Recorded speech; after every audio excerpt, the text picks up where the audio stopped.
Welcome to the Contemporary Policy Institute, informing the public debate on the policy challenges facing the U.S. and the world. Please welcome our founder and president, Andy Thorburn. Welcome to the Contemporary Policy Institute's Policy Learning Series. This is one in a series of 4 sessions covering various public issues. We have a very exciting panel with us today, as well as a very good guest speaker. And I want to introduce them to you in a second, but first let me just take a few seconds to tell you a little bit about the Contemporary Policy Institute. CPI is a nonprofit institute. It's a 501c3 public policy institute. Our goal at CPI is to have an effect on the public debate that the country's engaged in on all the pressing issues, both international and domestic issues. We want to see if we can, as a public policy institute, as a nonprofit, we want to have some impact on the way in which public debate is conducted. And we do that by emphasizing a couple of items. The foremost among them, we want to emphasize critical thinking. We want to emphasize the use of data. Our goal is to see if the public debate can have a stronger basis in data. We always want to use an educational approach and not an advocacy approach. We're an educational institution dedicated to these public issues. And we want to use all these tools to provide a foundation so that the public debate we have is, I said before, informed by a common understanding of the definitions and the data behind public issues. And we're going to use those tools today to focus on housing and land use as a public issue. And to do that, we're going to have a very distinguished panel join us. I'm going to introduce them in a second, as well as a guest. Let me introduce first to you, Andrew Rodriquez. Andrew, thanks for joining us. Thank you for having me. It's excited to be here. Always good to see you. And Andrew is an urban planner.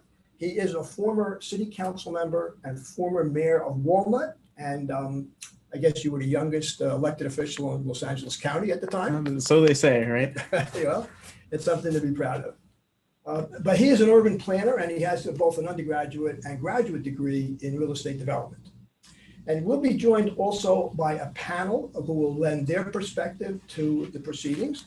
First of all, let me introduce Jose Trinidad Casteneda. Jose, great to see you. Appreciate you joining us. Jose is the Orange County Climate Policy Manager, and he's on the Fullerton Planning Commissioner. But more importantly, he has been a community activist for a long time and will add tremendous perspective and experience to the discussion.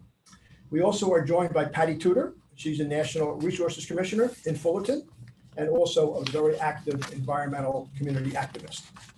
We're joined by Peggy Jackson. It's nice to have you join us, Peggy. Good to see you. Another community activist. And Peggy has a very interesting perspective because she is a licensed real estate agent. So she'll have a lot of perspective on housing and land use. Jerry Blum is also with us. Jerry is the chairman of the Chino Hills Planning Commission. He's also the former planning director for the city of Ontario and has been a county-wide planning coordinator in San Bernardino. So we're going to have to call on Jerry quite a few times for his perspective on the various land use issues. So Jerry, thank you so much for joining us. And also Chris Robles. Chris is the president and chief strategist for Vantage campaigns. And Vantage specializes in local and regional type campaigns, particularly things like school board, water board, city councils, and things of that nature. And since our goal in all of these sessions is to look at these issues from a public policy perspective, what should a community activist or a candidate for office or a publicly elected official, how should they think about these public policy issues? So we'll be very anxious to get Chris's input at various times in the discussion. And the format is quite simple. We're going to put up a discussion guide, and this is meant as a very informal guide. Obviously, these issues and these topics are all interrelated, so we're not going to really be too linear in our discussion. We'll jump around a little bit. But this will offer us a kind of general outline of the topics that we plan to discuss. And it'll really basically be a discussion between Andrew and I. But as we transition from one topic to another, we will turn to our panelists and ask them to offer their perspective on the particular issue that we're discussing. So that's the format on housing and land use. Let's get started. The way we have it outlined, we were going to talk about the homeless crisis, and of course that affects and is affected by zoning issues. So we're going to turn to our guest. Andrew, you're an urban planner. You've been on the city council. You've been all through these issues. Yeah. Let's talk about the homeless crisis and how zoning affects that. Yeah, so let's start off from the beginning. I'd like to give some just context and some background on land use and how policies have changed over the course of human history. I want to go way back, all the way back. Okay. So if you look at human civilizations, ancient Greece, Rome, Europe, the Europeans, ancient China, cities were very dense. They were very walkable. It was a very walkable, kind of thriving community where people would walk to different locations around their communities, the great cities of Rome, Athens, very condensed, right? Let me ask you, were some of these ancient cities planned? Do we have evidence that they did some planning in these ancient cities? It's more of organic growth. Organic growth. Okay. There was people settled in an area and they just kind of sprouted out to whatever came about, right? You fast forward, Revolutionary War era, same thing. Philadelphia, Boston, Baltimore, those our oldest cities in the United States are very compact, walkable communities. A lot of the buildings in those communities, and even here, and we'll get to it a little bit later, in our older cities like Santa Ana, Anaheim, a lot of the buildings that were built pre-zoning would be illegal to build now.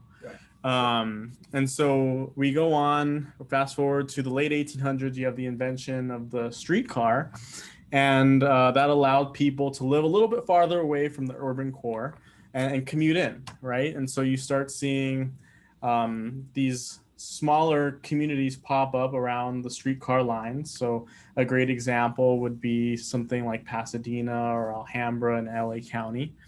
And that's kind of how the first increments of sprawl started. And then fast forward to the early 1920s, you have a landmark United States Supreme Court case called Euclid v. Amber Realty. And pretty much just to give some context on that Supreme Court case, Amber Realty owned about 65 acres. It's a suburb outside of Cleveland. And the property owners wanted to build an industrial facility. Cleveland was a very industrial city. And so the town of Euclid didn't like that. And so they passed a zoning ordinance, which is very uncommon at the time, and pretty much passed it to pretty much prohibit the use of industrial uses on the property. And so what happened was Amber Realty felt that their property values went down, so they sued. The case went all the way up to the Supreme Court, and the Supreme Court pretty much ruled that cities are allowed to use zoning as one of their powers given to them as a municipality. So the interesting thing here is that, and this is new to me, this is very interesting. So the first Supreme Court case on zoning had nothing to do with racial issues or ethnic issues. It was really about industrial use of land. Yes, and at the time, the technology, there wasn't the technology as there was today. There weren't as strict environmental standards, and so you see a lot of these cities polluted, crammed, whatnot. And so that was really the first landmark Supreme Court case, right? Excellent. Then let's fast forward. Great Depression happens. World War II happens. The United States wins World War II. All these soldiers come back. There's a population boom. And so to keep up with demand of the population, the United States and the Federal Housing Administration starts backing these mortgages for veterans to purchase these homes in suburbs. And so you have examples like Levittown, Pennsylvania. And this is really the boom of suburban sprawl in the United States post World War II. Yeah. And so you start seeing these communities pop up all over the country. Southern California, the first tract development was Lakewood, California, which is not too far from Long Beach. But unfortunately, there's some negative connotations with these types of developments, right? A lot of them had racial covenants that didn't, black and brown people were not allowed to purchase these homes. And quite frankly, even black veterans weren't allowed to obtain these mortgages to buy these homes, right? And so you start seeing this population shift all over the country from people leaving cities going into suburban communities, and you start to see quote unquote decline of cities in the inner core, right? And so oftentimes after that, these cities would build highways to revitalize the inner cities, but they often displace Black and brown communities. So you may have seen, speaking of highways, which is a kind of indirect zoning in a sense. Once you put the highway up, you're automatically zoning a city or an urban area. So recently, just this week, there was an article that there's a movement in some of the big cities to actually take the highways down. Correct. So I'm a member of this awesome organization called Congress for New Urbanisms, and every year they publish a report called Freeways Without Futures. And so they identify, I think in this year there were 20 freeways around the country where the organization feels that the highway should be turned down for more equitable purposes, whether that's a thoroughfare, a boulevard where you can build housing. It differs from place to place. But it's important, and I think you're starting to see a trend nationwide.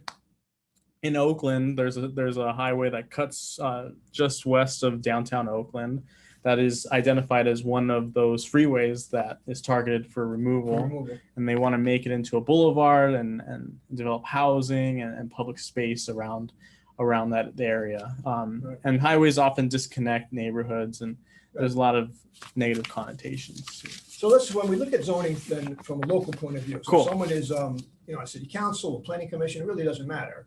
The main point here is to understand the role that zoning plays in that community. And I think one of the points you want to emphasize is that some of the effects, as the effects of highways were not planned to split up communities. Correct. Right? But that's what they did. Correct. And although zoning laws sometimes were explicitly drawn for racial or ethnic reasons or exclusionary reasons, even when they're not drawn that way, they have that effect.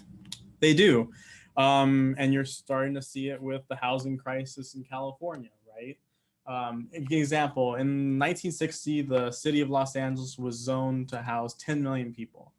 Today, the city's zoning code allows for 4 million people, and therefore the city feels we are, at capacity. Right. But that's not necessarily the case, right? You have an abundance of retail centers that are struggling that could be sites for new inventory of housing. You have these big box stores, which I know we wanted to discuss. That's important.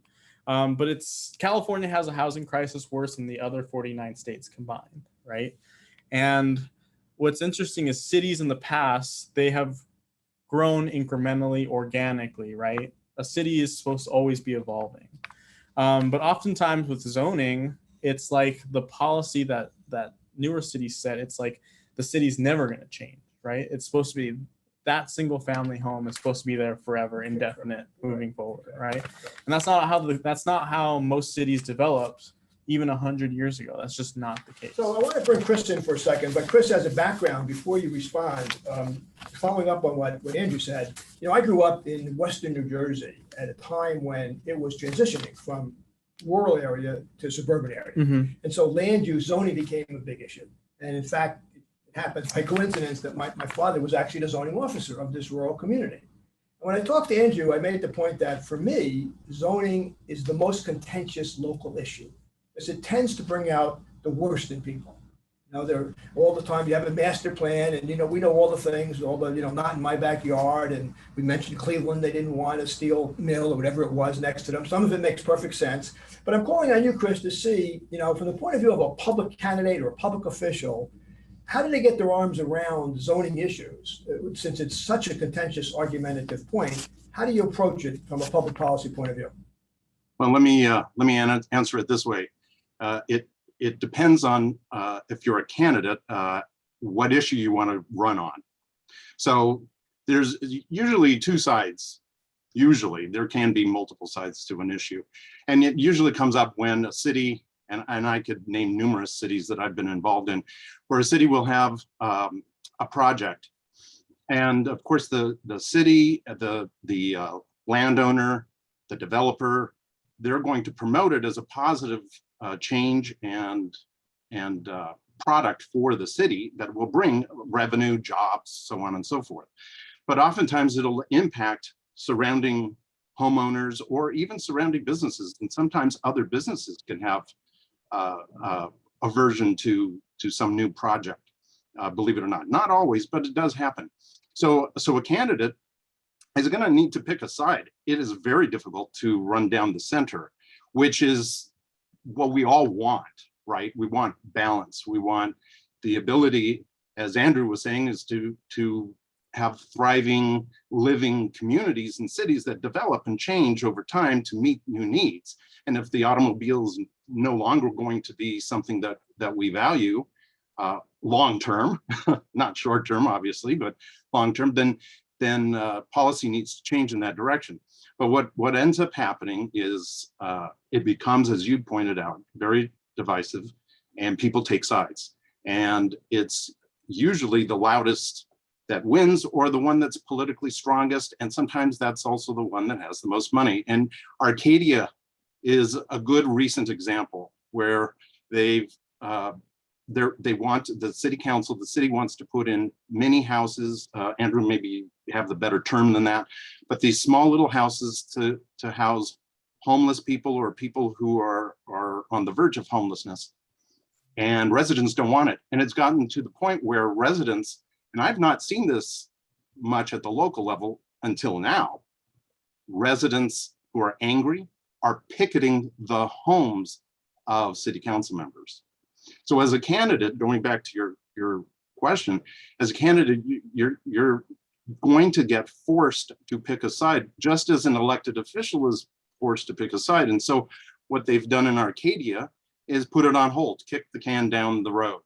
And that's not satisfactory to anyone because it isn't a firm answer one way or the other, but it's the best way that an elected official can manage something like that.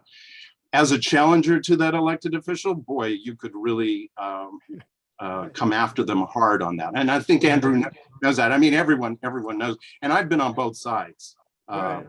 Stopping projects and trying to get projects through. Well, that leads me to another part of this discussion. I'll turn back to Andrew for a second, Chris, but you raised indirectly another part of the zoning problem is that there's a lot of money involved. That's one reason it becomes so contentious. And so in my observations, particularly here in Orange County, right in our town, in Orange and Villa Park, we have this huge zoning fight.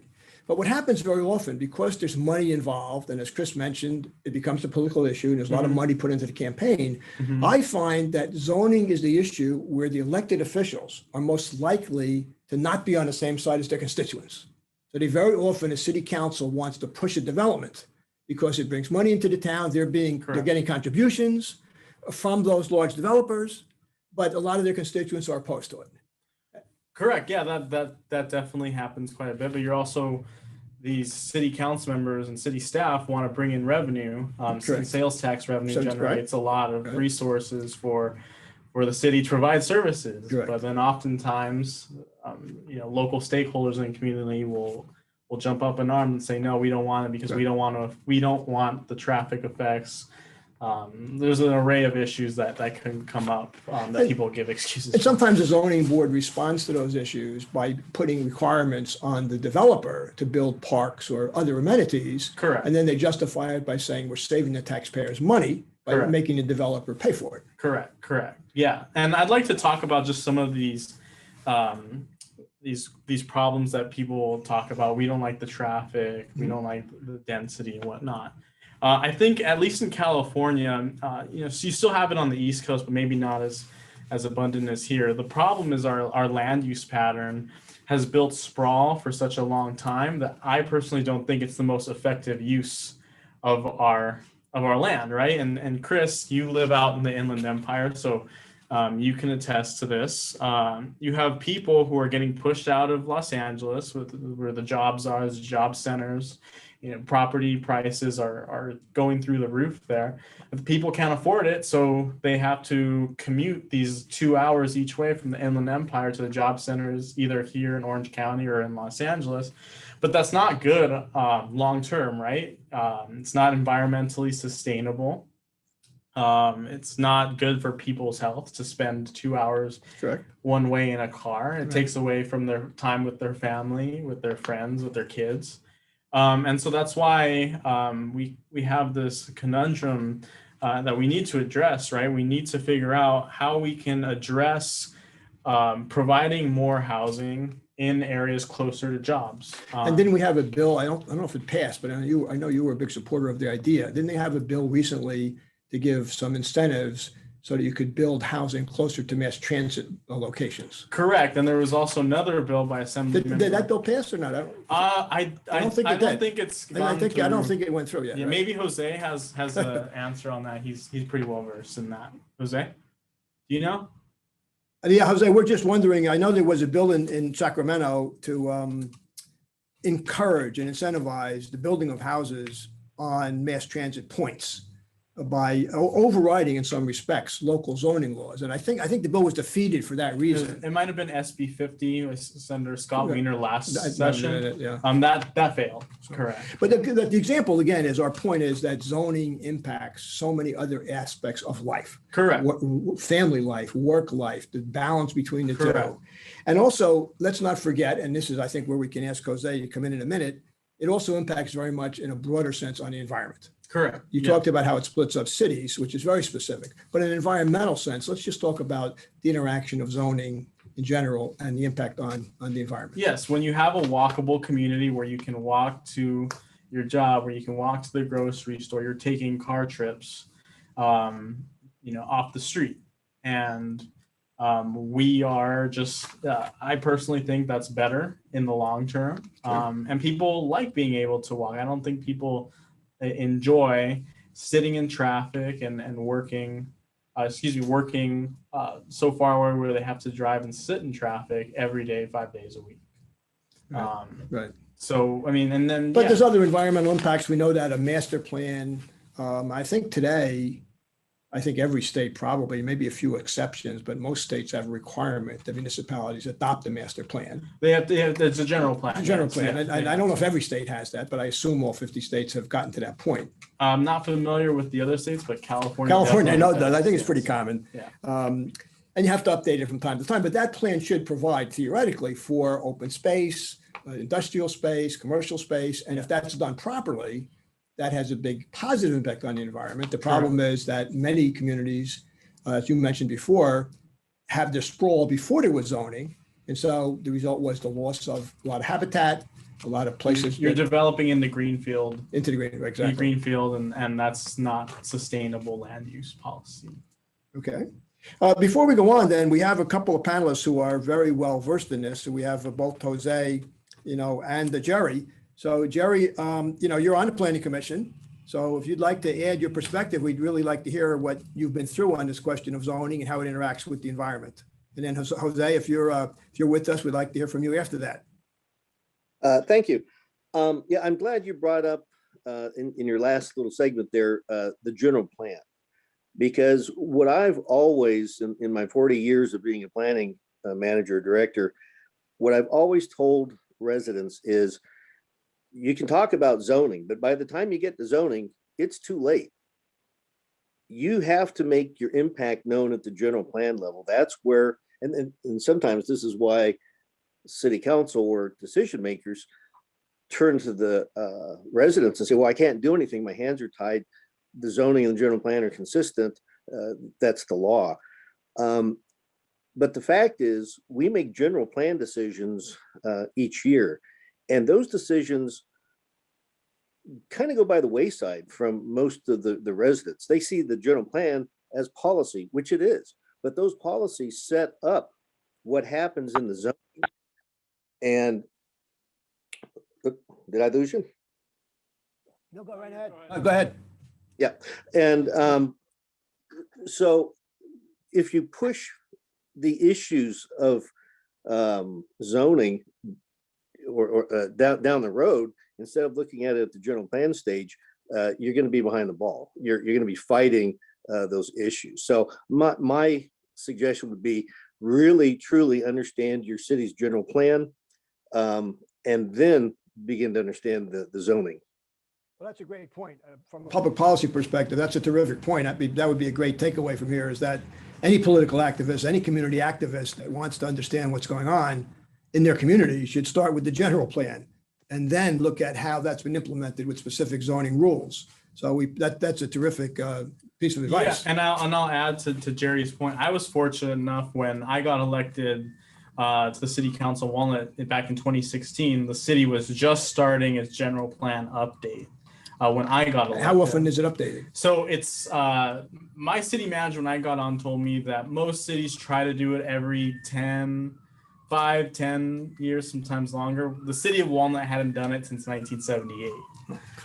So it was time. It was long overdue. But that was probably the most exciting project that I got to work on in Walnut. Was we looked at different areas of the city, and I really wanted to create zoning that allowed for the incremental development of walkable communities in the future, right? Okay. And so we looked at areas like our big box centers. Some of them are struggling and have a lot of vacancy, and so we feel that over time those areas can accommodate and absorb the development of new housing in those areas, and there's amenities close by so people can walk, new residents can walk to these communities. Well, before we transition a little bit to another aspect of this, I did want to see if Jose has some thoughts to add on the interaction between zoning and environmentalism in general. I'm not sure we have Jose. Okay, all right, if Jose, okay, well, we'll continue on. If Jose joins us, let me know. We'd love to have his perspective if he has a chance to join us. And then Andy, real quick, just because I want to add, I know we have a lot of newly elected city council members and policymakers here. Every 10 years, the state of California mandates that each city has to accommodate and zone for. Well, hold on for a second. I'm going to give you an introduction to that. Okay, cool. Okay, no, we're on exactly the same wavelength there because I want to tell you something. So I live in Villa Park, and just the other day, I think about 2 weeks ago, we got this questionnaire and communication from the Villa Park City Council that they have to update their housing plan. The housing element. The housing element plan, right? And I wasn't familiar with it at all. And the reason it's so important and ties into all of these issues is the same day that I got that, signs started to pop up all over Villa Park. Don't rezone such and such street, no housing in this area, don't rezone here because apparently we're well below our requirements. So that's kind of my lead into city, Andrew. Tell us about this housing plan and housing element plan. So the regional housing needs assessment, it's issued by the state and kind of overseen by a regional government agency called the Southern California Association of Governments, SCAG.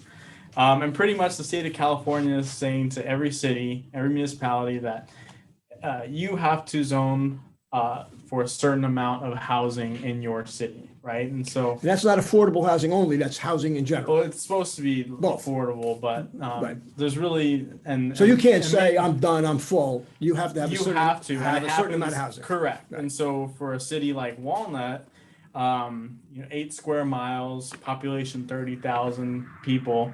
I believe the city was allocated about 1,200 units of new housing that they have to zone. They're below, they need, right. They have to zone. That's exactly what happened in Villa Park. Correct. We think of ourselves as full. Mm-hmm. We don't see a lot of vacant land, but we are below the required housing. We have to find room for a couple of hundred additional housing units. Sure. And I think someone want to speak on that?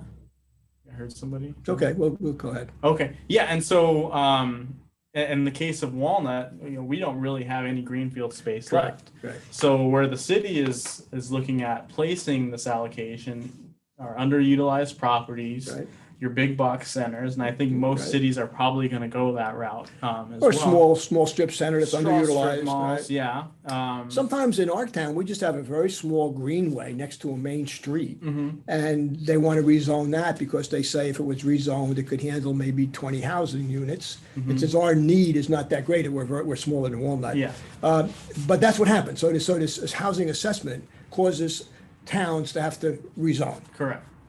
And so you're seeing a lot of these cities just saying, we can't handle it. Right.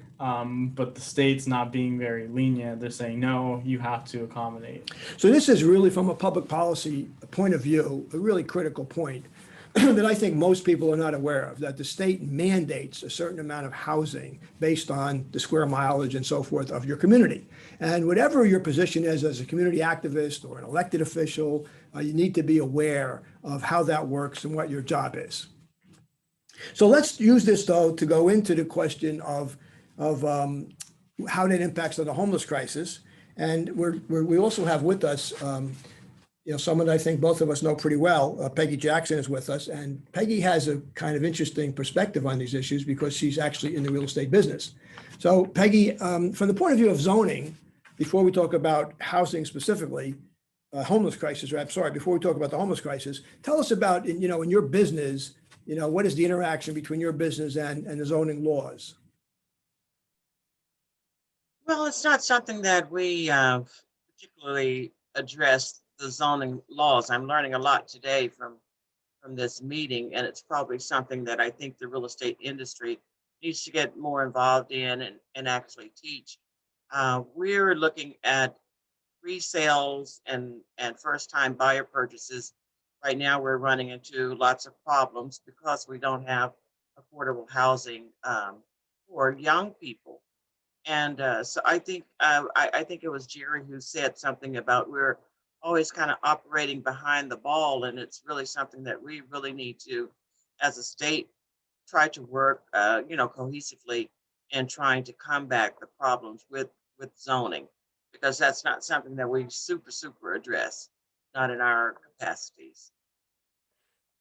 And I know the state, to add on to Peggy's point, the state is trying to create incentives to develop more workforce housing that is affordable for people within a certain area median income, whether that's 75, 120%, 100%. It's creating these incentives for developers to go in and build housing that is more affordable. And they've also passed the rule about the small homes that you can put on in the back. Yes, your accessory dwelling unit. Granny units, Yeah. and accessory units, Yes. right? So how does that law work? Yeah, so pretty much you can build a granny flat or accessory dwelling unit on your property. And what's the minimum size and I maximum? don't know the exact Minimum? square footage and requirements. Maybe that's something Jerry or Chris or somebody Okay, on here can answer. But pretty much what the state does is they pretty much said, all right, cities, you have to approve this administratively. It doesn't go to hearing.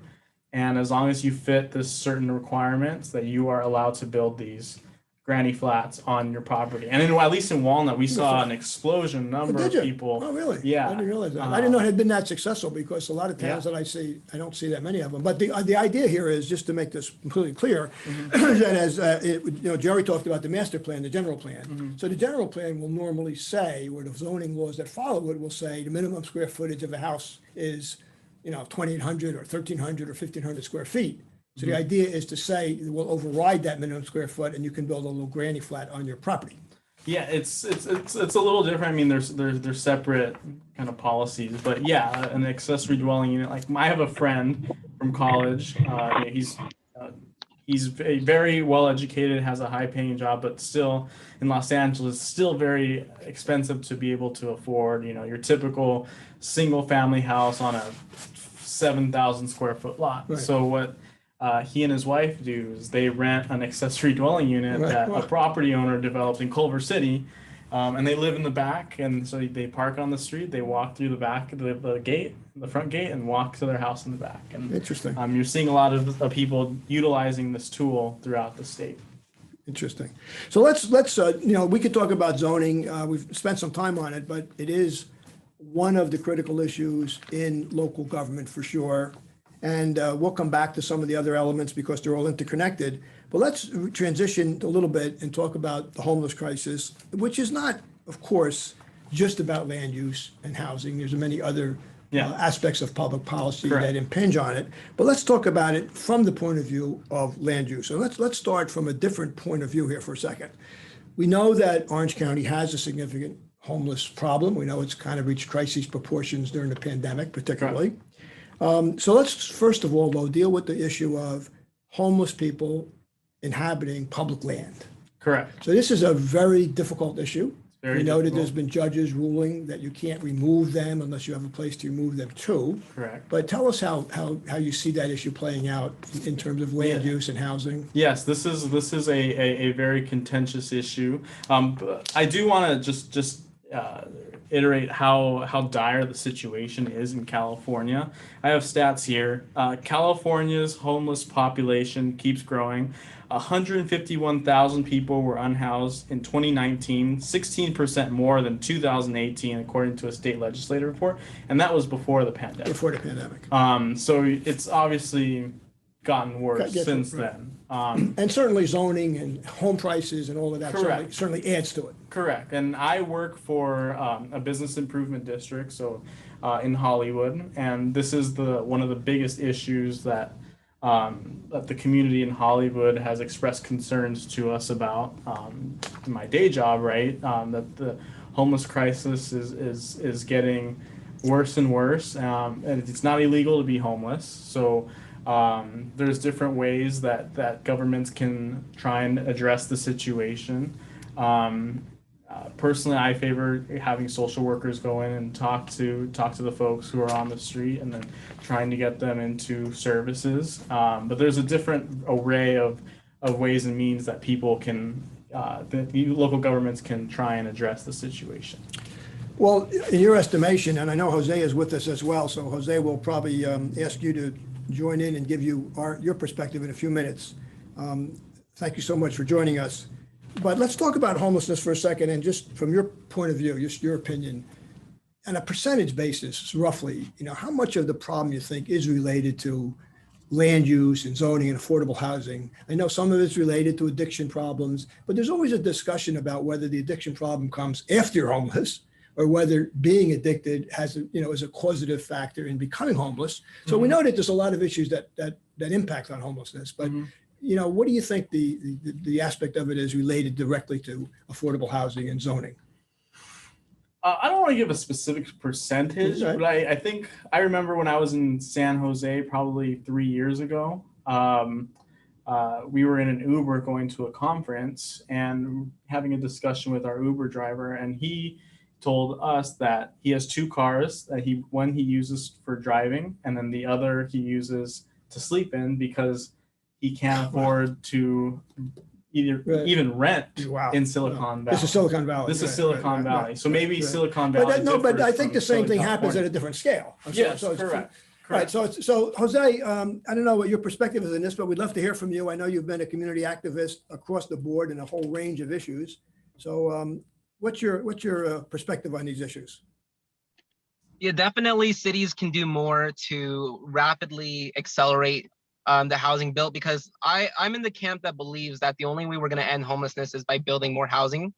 I am watching what LA is doing very closely, and what they've done is expedited more housing specifically for people experiencing homelessness by building multi-family units that are made from cargo shipping containers. And I think that's like a very fast way that cities can accelerate the new types of housing in this situation. It's just a small room, but it does the job, and it reuses, right? It recycles something we might not already think of as good for housing. So cities can do more. As you probably already mentioned, the housing element is currently underway for all Southern California cities. And zoning is going to have to be very much at the focus of what housing advocates work on this year, because we are in an environment that is very hostile to change, but also anything that relates to building housing anywhere. I was on a few community forums where the OC Register was sharing that cities were looking at repurposing malls and empty parking lots into new condominiums or villages that, whether or not it's market rate or affordable housing, people could live in. And right now that land is not currently being used for that. So I would hope to see more of that, but we still see a lot of the resistance from people who they want to protect their dilapidated 1980s shopping malls for whatever reason. And I can't wrap my head around that. But as a planning commissioner, what I really try to emphasize and uplift in my commissioner comments is that when we talk about housing, and especially housing for people experiencing homelessness, if it doesn't come with wraparound services, and if we're not providing the facts that can push back against the not in my backyard narrative from neighbors around that area, then the city council is not going to generate the political will to make this a reality. And since city councils are housing authorities and they are decision makers on land use, I really feel that the state has been doing their part in pushing for more solutions, but it's up to these local level decision makers to follow suit and make it a priority in terms of making the publicly owned parcels available for nonprofit affordable housing developers to bring that permanent supportive housing with wraparound services, so we can really get we can really take a stab at this. I mean, it's going to take a while to build these units, and we need to make a start somewhere. So thank you. And I want to add to Jose's point about just the hostility of this topic. And I know we have a lot of policymakers that are watching this. I really hope that you all stick to your morals and do what is right, because housing, homelessness, these are probably top three, if not the most contentious. Well, this goes back to our earlier comment. Correct. Yeah. That in local politics, very often, the most contentious issues are land use type issues. Correct. If it's not specifically zoning, it might be homelessness, affordable housing. Correct. And so when you're in public policy, these are the areas you really have to be aware of. You have to be aware, and you have to really stick to your guns and stick to your morals. I'll give you an example. When I was mayor, the pandemic had just started, and Governor Newsom's office had come up with this Project Room Key initiative, which was to house people experiencing homelessness in hotels. Correct. To keep them away from possibly getting COVID-19. And one of the first sites identified in LA County was not in the city of Walnut, but it was just adjacent, right outside our city boundaries, but it had a Walnut 91789 zip code. And so they identified it, and just the pushback that I got from people who did not want to have homeless individuals be temporarily housed there, to me, was just unbelievable. It was definitely the most heat that I took as a mayor during my term. Exactly. Not surprising. Let's go back though on this issue. Let's go back and get Chris's input again, because this is exactly the type of thing that Chris gets paid to advise people about. So go ahead and advise us, Chris. Well, so I agree with everything that said, Jose and Andrew. The problem is this is the most practical way to look at this. Who gets elected and who votes? Okay. So in most communities, even when you have renters in the community, the majority of voters are homeowners. The majority of people who get elected are homeowners, and they're homeowners who have a stake in the value of their property, and they're not willing to change the lifestyle that they bought into whenever they bought into your community. And so you get this entrenched feeling, and it comes out in different ways. So they may not even be conscious of the fact that they're against homeless people, and at the same time want something done about homeless people. And many voters see it as a criminal thing, and of course we respond to it with our police force. And Andrew brought up that there are now teams, and a lot of the police departments in these smaller cities are using a team approach that include social workers, and so that's a positive thing. But going back to the voters and the residents, they don't have a perspective or an understanding of the issue. They just don't. They just have a visceral reaction to it. And part of the job, I've always believed since getting into this business of campaign work, is that it's the job of an elected official to educate as well. So when an elected official gets elected or appointed, we have so many appointed officials here, and I know all of the ones that are here tonight or today are very active in speaking to the community and trying to do that education. But sometimes not every council member sees their job as educating the voters, the citizens of their community about these issues, because this issue, homelessness, housing, I'm going to throw in education, I'm going to throw in policing, all of these issues all coalesce together. And yet when we do policy, they're all separated. They're all in silos. But the truth is, when I walk out my door, I'm impacted by everything from the street, the lighting of the street, the traffic signals, whether there's a police station or a fire station around the corner, all trash is picked up, all of these things. So when we talk about the homeless issue, it is more than just the sum of its parts, because there is no perfect example of who homeless people are. It could be me. People are anywhere from $500 to $1,000 away from being completely homeless at any given time because of income. That's why we saw such growth during the pandemic when people lost their jobs or became part-time in their jobs. That's how close it is, razor thin for so many people. But those people are not always voters. Correct. Or exercise their vote. And so elected officials react to those things. I'm sorry, go ahead.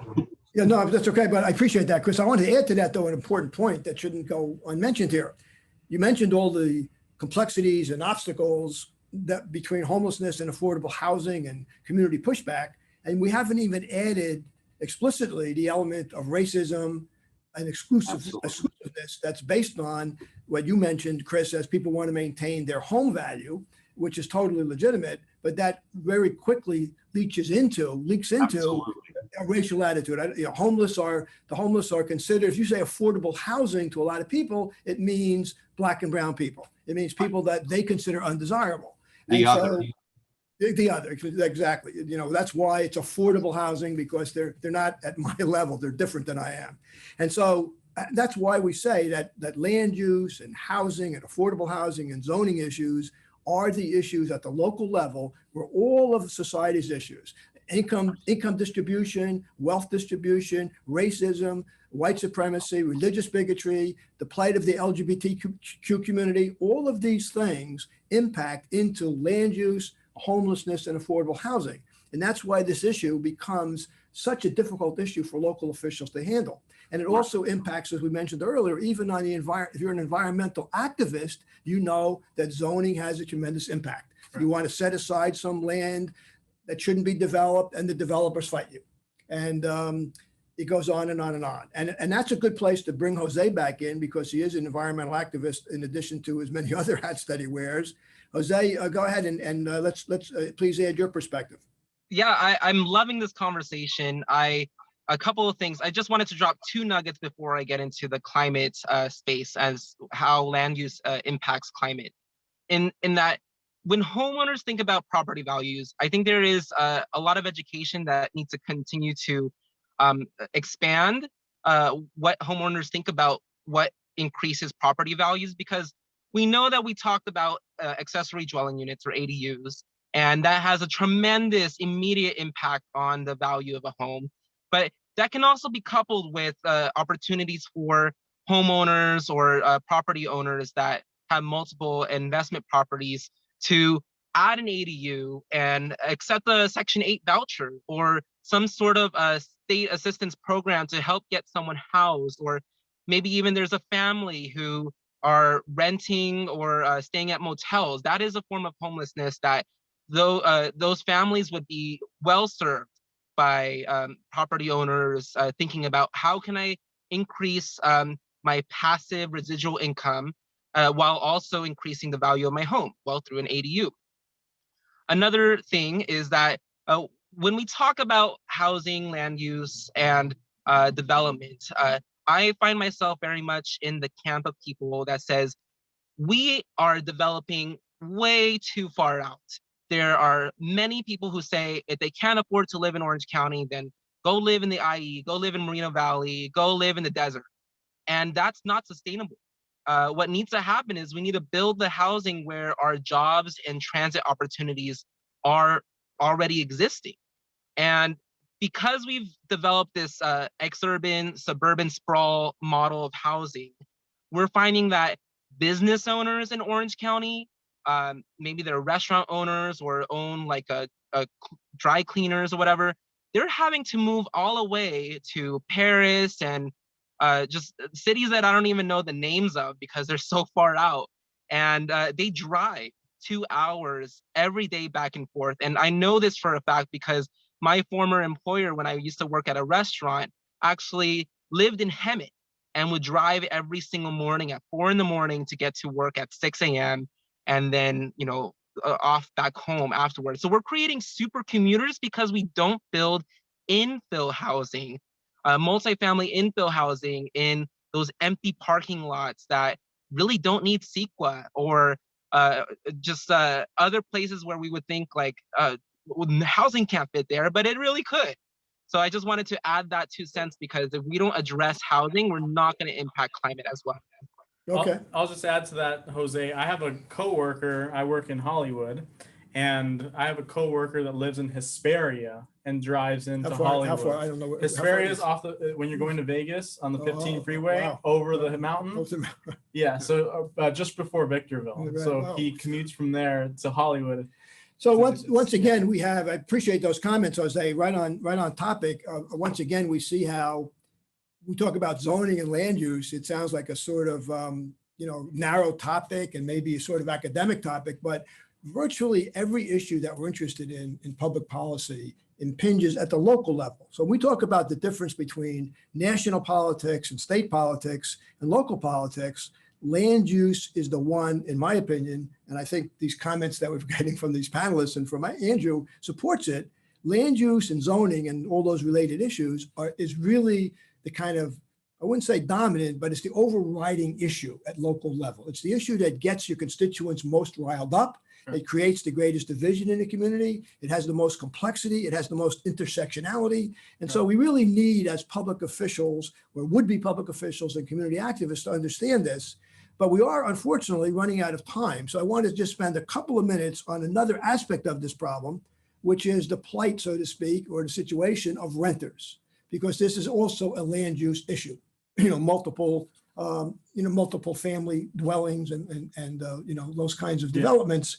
And we know that they're very vulnerable. They're very vulnerable. They don't have all the protections that homeowners have.